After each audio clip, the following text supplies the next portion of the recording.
Escape from reality.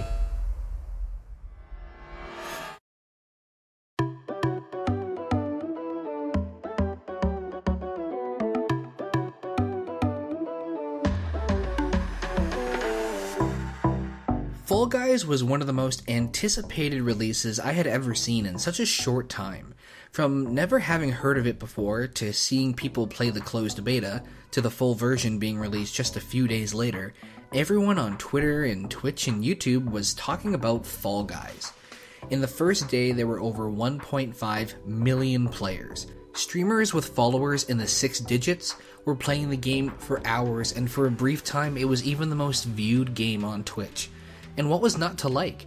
Cute characters, bright colors, easy to learn gameplay, it appealed to any and all ages. Only 2 days after release, they had to shut down the servers for several hours to do maintenance because of how many people were playing. Personal friends of mine were playing for up to 16 hours straight, grinding out wins and just trying to get ahead of everyone else. We're now just less than a month in, and the Twitch views have certainly dropped. The YouTube videos are less frequent, but the game hasn't really suffered at all in terms of having active players. Obviously it's not 1.5 million, but it's still consistently in Steam's top 10 and hovers around the 150k mark. It's a game that when you look at it, you might think, like I did, well, that looks like a fun game, but after an hour or two it would be too repetitive and I would get bored. When I first saw the game, I loved everything about it, but I even told someone, this game will be dead in 2 weeks. And as we approach the first full month of the game, I couldn't be more wrong. So let's take a look at Fall Guys and how it might have just changed the landscape of online multiplayer games for years to come.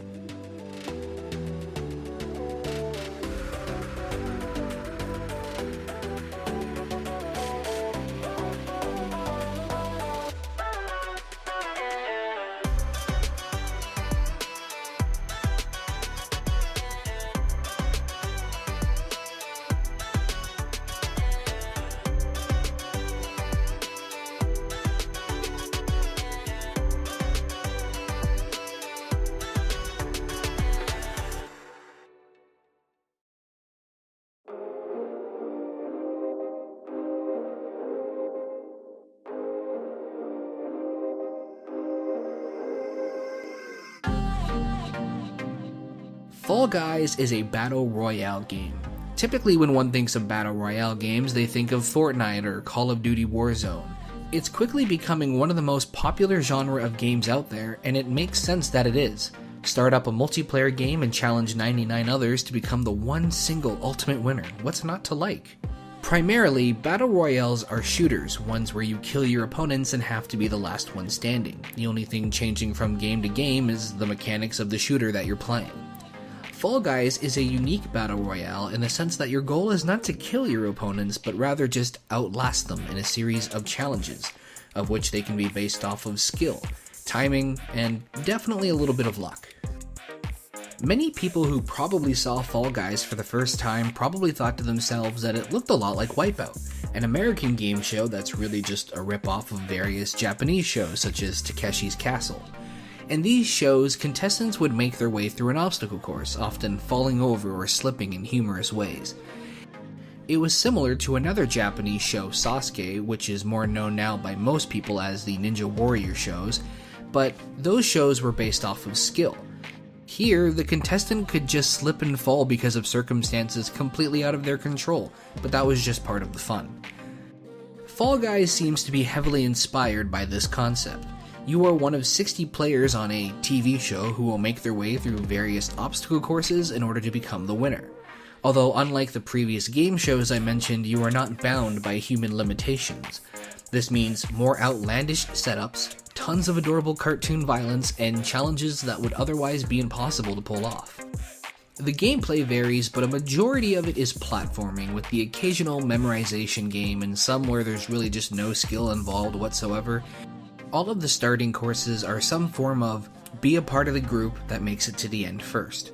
Obstacles include seesaws, fake doors, rotating platforms, and giant hammers that will knock you clean off the stage. If you're skilled enough, you should have no problem making it through, although sometimes the most insane stretch of bad luck can cause you to lose a game. No big deal, no penalty, Just like any other battle royale game, you just pick yourself up and start over again. Once you get into the later rounds is when you start to see the gameplay vary. Sometimes you might find yourself on another obstacle course. Sometimes you're tasked with out-surviving the other players for as long as you can or until a timer runs out, or perhaps being in possession of a tail by the end of a 2-minute time limit. There's also a memory game and a game of let someone else go first and then let them mess up and then you follow behind them and do the right thing. There's also the occasional team game. Team games can go from 2 to 4 teams depending on how many players you still have in your group. There's soccer, a game where you try to collect the most eggs, a tail grabbing game where you have to end the game with a tail and the team with the fewest gets eliminated, one where you have to jinx everyone on the other team before all of their team jinxes you, another where you have to hoard soccer balls in your own zone for when the timer runs out, and one where you have to roll a ball down a pit. I'm sure I'm probably missing a few in there. Finally, you have the last stage, which normally consists of 9 to 12 players, although I've seen as low as 3 and as high as 20. As of this video, there are only a few stages that can finish off a game. Jump Showdown, where you survive falling platforms and spinning poles. Royal Fumble, which is basically the tail grabbing one, where you have to end with the tail. Fall Mountain, which is one long obstacle course where the player needs to grab the crown at the end, and Hexagon, which seems to be the most popular game by far. Anytime you stand on a platform, it'll start to disappear, and there are multiple layers to drop below. You have to be the last one alive to win. Admittedly, some of these feel a bit anticlimactic and maybe blend in with the rest of the games a bit too much, but regardless, one winner is crowned per game. The further you go, you get points and experience which help you unlock more aesthetic things for your character, whereas crowns are just used to unlock slightly more rare aesthetic things for your character. Beyond aesthetics, there is no reward for playing, so if that's not already enough for you, you're not going to enjoy this game. That being said, it's adorable, and you want them, trust me. As of making this video, which is Season 1 of Fall Guys, and I say that because I expect there to be many more additions and changes as this game continues its lifespan, this is the entirety of Fall Guys. A game can finish within 10-15 minutes, or even go maybe 20-25 depending on what games you end up with. There are many things to love about Fall Guys, but there's a few things I would like to see handled differently. Now for the record, I'm just a guy with a YouTube channel. My opinion doesn't mean any more than yours does. I'm just able to fancy it up because I happen to know how to edit videos.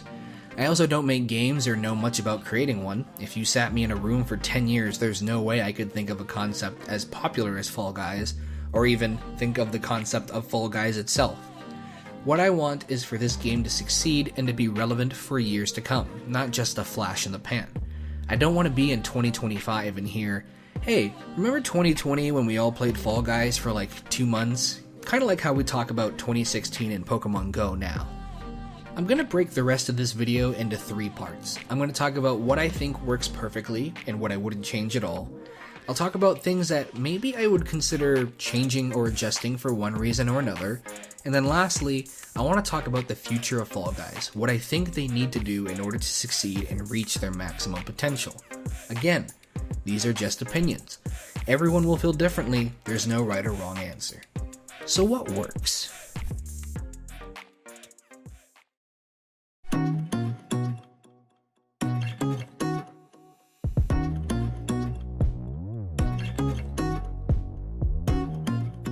First off, the idea is incredible. To even attempt something like this after the masterpiece that was Wipeout in the Zone for the Xbox 360 and the Kinect is brave. But platforming games aren't nearly as popular as they used to be, mainly because there's only so much you can do with them. I thought this game made it fun enough that people who aren't necessarily into platforming games can still get enjoyment out of it. And that's not to say that platforming games aren't popular. There are tons out there and always more being made. But to me, the late SNES/early Nintendo 64 era will always be the golden era. Again, that's an opinion, feel free to disagree. The platforming in this game is ridiculously simple, which I think is needed in a game like this. You don't need a complicated movement system, and the more simple it is, the more accessible your game can be to a broader audience. There is no matchmaking system to match you with high levels, which I think is fine, but if the movement were any more complicated than jump and dive, I would say the game needs one. The game has a few ragdoll mechanics in it as well, such as when you jump on another player or get hit by a swinging object, and an idea like this could have gone so poorly. However, I think they pulled it off perfectly that it would be incredibly rare to actually lose a game to these funny little falls. They add so much personality to the game, really showing off the chaos of some of these levels, and I'm glad they managed to find such a great balance. Joseph Walsh, one of the designers, was quoted as saying, "As soon as you lose the ragdollness of the character, you lose the comedy," and I wholeheartedly agree. I briefly mentioned it before, but I want to talk about Battle Royales briefly again, because I feel like they get a lot of hate. A new game is released and everyone immediately rolls their eyes and goes, "Of course there's a Battle Royale mode." To me it's like Nickelback or Imagine Dragons. Maybe you're a bit overexposed, but they're honestly not as bad as you think, and they get hated on really for no reason.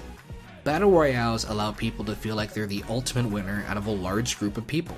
If you enjoy the mechanics of a game, it's just like playing the game but online with tons of people. It's perfectly fine to love and enjoy Battle Royales, and if you don't want to, then you don't have to play them. It doesn't take away from your gaming experience if you don't want to. I bring this up because I want to applaud the idea of a non-violent Battle Royale. While it seems customary for any shooter to have a Battle Royale mode, which, again, makes 100% sense, why wouldn't you? The format of you versus many others isn't something that needs to be limited to shooter games. I think something like Tetris 99 proved that, but I didn't feel any significant growth for the genre from that, and I truly hope that this is the beginning of bringing other genres into this mix. Take your favorite non-shooter game and imagine if it was turned into a Battle Royale style game. Imagine racing 99 other racers in one long, chaotic circuit of Mario Kart tracks, where after every race, there's fewer and fewer racers. A golf game that's all about speed, where you're just racing 99 other people to get into that hole first. A tower defense game where you had to out-survive 19 other opponents while also sending waves of enemies at them. Battle Royales are relatively new in the grand scheme of things, and I'm very excited to see how the genre can be pushed to the next limit. I think Tetris 99 was a big step, but I think Fall Guys is a much bigger step, and I'm hopeful we'll see some really cool ideas in the coming years. Of course, I have to mention the visuals of the game. It's cartoony, it's fun, it's jelly beans wearing children's Halloween costumes. It's not a naturally harsh looking environment, so when you see people being extremely competitive, it's just naturally funny to watch. The music fits well with the game show type idea, the sound effects are really funny and fit the tone, and aesthetically, I just don't think I would change a thing. Technically not a part of the game, but I do have to give massive props to the social media department. With over 1.3 million followers on Twitter and climbing, they have done a fantastic job at promoting the game and keeping it relevant. There's currently a bidding war for celebrities and brands to get a custom costume in the game, with all the proceeds going to charity. They also regularly interact with fans, fan artists, streamers, celebrities, brands. If you are thinking of getting into social media as a job, do yourself a favor and scroll through that timeline. What they're doing is exactly what you should be doing.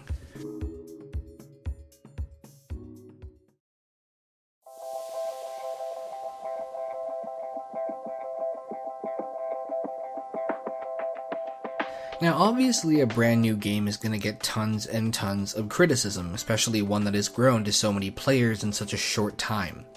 Tons of people saying, "Remove this map, it sucks because I died once." And a lot of people who maybe don't understand what the point of the game is.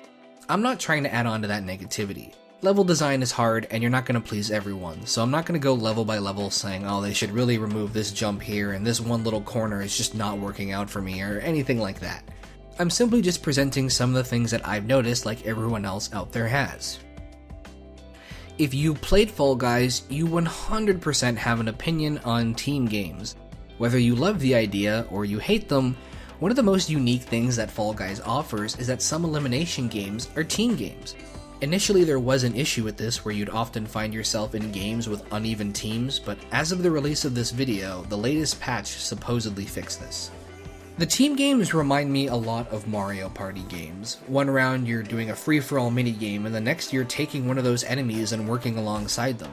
However, a big difference between Fall Guys and Mario Party is the communication between the players. You don't have the ability to communicate with your opponents in Fall Guys, nor do you have the ability to communicate with your teammates. You're just hoping you have competent enough allies to get through to the next round. In theory, this works. It's fine because you can't really tell what your allies are doing, and you will have a common goal of making it to the next round anyways. Now, you may have just heard me say you don't have the ability to communicate with your teammates and think, well, no, that's wrong. You can. You can have up to 4 people in one lobby, be in a voice call, and then play together. And this is true. If you're in a lobby with other people, the game will always make it so that you're on the same team. This means if you're in a lobby against other people who aren't, you instantly have an advantage over the other team. I get that it's a cool concept, and I think it's cool that if you and your friends make it far enough together, you get to team up. But it can be incredibly frustrating for a solo player to not make it through because they have teammates who don't know what they're doing or simply don't care. All players have the same goal to make it to the next round, but it can be very demoralizing to make it to the second to last round only to fail because your teammates couldn't keep up. While I always try to bring suggestions to the table, I don't really have one for this. Obviously, if they were never put in the game, we wouldn't miss them, but they're in there, and they're pretty fun at times, but incredibly frustrating as well. I don't think these games should be removed entirely, but I'd love to see a separate mode or game or something like this. A tag team Fall Guys mode, where it's all just team games. Make the lobbies more for competitive sakes, trying to outlast your friends, which technically they also are anyways. I'm not proposing or advocating for one thing or another, it's just something I would personally like to see. One solution a friend of mine had was using a Rocket League type communication set, where you have a bunch of pre-chosen options such as maybe offense or defense during the soccer mini-games, so that you can communicate with your teammates. The other thing that stands out to me is the reward system. I like the idea of 2 different currencies so that you actually have to win if you want the better costumes. My main issue is that there are so many costumes in the game already that just by looking at them, I can't tell you what accessories and colors and patterns are more valuable than others. Which isn't necessarily a bad thing. I would love to just see something to indicate when people have maybe hit a certain amount of wins in a season, just so they can show off and be flashy. In Twitch Marbles, if a player joins your race who is one of the top players in that season, a number with their current rank pops over their head. Here we go. What was that? I would love to see something like this implemented for the top players of Fall Guys. Give them the ultimate bragging rights. For other players, maybe just a unique hat or something that floats above their head that shows how many wins in a season they have. Give them a bronze crown for 50 wins, a silver crown for 100, and maybe a golden crown for 200. As of right now, there's no way to show how many games you won or even a stat screen that you can go and screenshot. People want to grind to be the best and to brag about how many wins they have.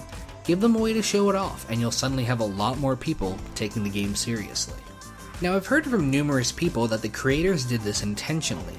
They didn't want the game to be about bragging rights or to become overly competitive, but one way or another, the game is going to turn into this as long as there are active players. A Twitch streamer, Grand Pooh Bear, just hosted Fall Mania, a tournament with a $5,000 prize. Twitch Esports is hosting a Twitch Rivals Fall Guys Friday. There will be more and more of these tournaments to come out. Giving the game competitive options will only help it grow. It may not be what the game was intended to be, but it's what the game is becoming. It's a battle royale where every match ends with one winner. If there's a winner involved, people will become competitive. You can't tell me you wouldn't love to see a professional esports Fall Guys tournament with the best of the best. Again, I'm not trying to tell the developers what their game should or shouldn't be. This is just an observation that I've noticed, and maybe this will be a necessary evolution at one point or another to keep the game alive.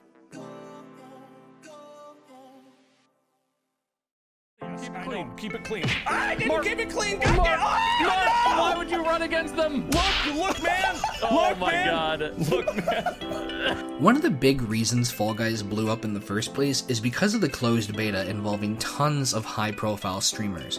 One thing I heard a lot of was, man, I wish there was private servers or something. And then the person who said that would say that the idea sounds so ridiculous because naturally, who has 60 people they could just casually invite into a game? However, I honestly don't think that the idea is that far off.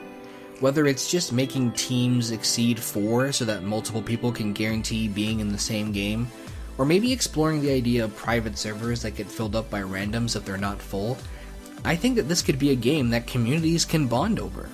Imagine watching your favorite streamer and he puts a Fall Guys link in chat and you get to be one of the 60 people who play with them.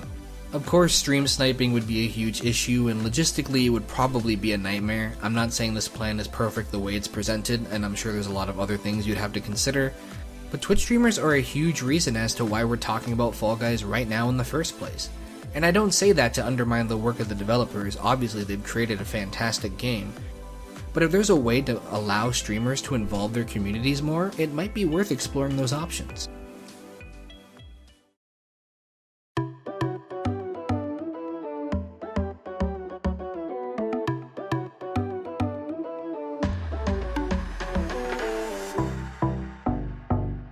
When Fall Guys first hit the scenes, I felt like every person I knew was playing the game. A friend asked me to play, and I said if the game wasn't completely dead in 2 weeks, I would play. I honestly thought this game would just become another one of those in and out of the spotlights, but I was pleasantly surprised. While the viewer numbers on Twitch are falling somewhat significantly, the player numbers are not. There are still tons of people playing Fall Guys every single day, grinding out wins, playing with their friends. They also just dropped a trailer for Season 2 a few days ago, and it looks like they're taking the approach of having different themes for seasons, this one being medieval themed. I can definitely see a lot of ideas playing into this: space, jungle, desert, snow, forest, etc. But at least from what I saw, they kinda just look like reskinned maps of obstacle courses we've already seen, although there's no way to judge them fully from the tiny preview we got. I worry about this game becoming too repetitive, a game that becomes a parody of itself, or a game that just becomes content in its success and stops making an effort. I've seen the rise and fall of so many similar games that it's just ingrained in me to wonder what big change will they make or refuse to make that will cost them a large portion of their audience.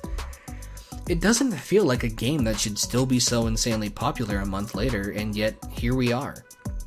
And while the Season 2 preview might not show a ton of it, I truly believe Fall Guys have tons of ideas still in the tank, and I think that's what they need to succeed. More new maps, some new game types. I want to see some maps completely disappear for months and then come back in newer seasons but slightly revamped. I really think Fall Guys could be seen as the future of the Battle Royale genre. In 3 to 4 years, I think we're going to see more and more game genres blend with Battle Royale mechanics and cite Fall Guys as a huge inspiration for it. I'm excited for it, and I think we should all be excited for it. Video games remind me so much of music in the sense that just when you think they couldn't possibly write a new song with a melody you haven't heard already, they come up with something new and catchy and it just changes the scene. I'm sure a lot of us have thought we had seen the best that platforming had to offer, and the every game has to have a battle royale mode meme is a fan favorite when a new shooter is released. But sometimes, something like Fall Guys comes along and opens up many new chapters. And now we get to see how the rest of the story plays out. Maybe in a year or two we can revisit this subject, see where I went wrong, see if I was right. I'd love to know what you guys think. If you're not familiar with RealityScape, I sometimes do a podcast episode called Escaped Reality, where I read off some of your comments and respond to them. Please join in the conversation, let me know what you think about Fall Guys, its success, and if you think it's maintainable. I don't know if Fall Guys will be here in 1 year, 2 years, 5 years, but I think it's an incredibly interesting time in the games industry right now, and I'll certainly be watching the life cycle of this game closely. So what do you think? Is Fall Guys for real?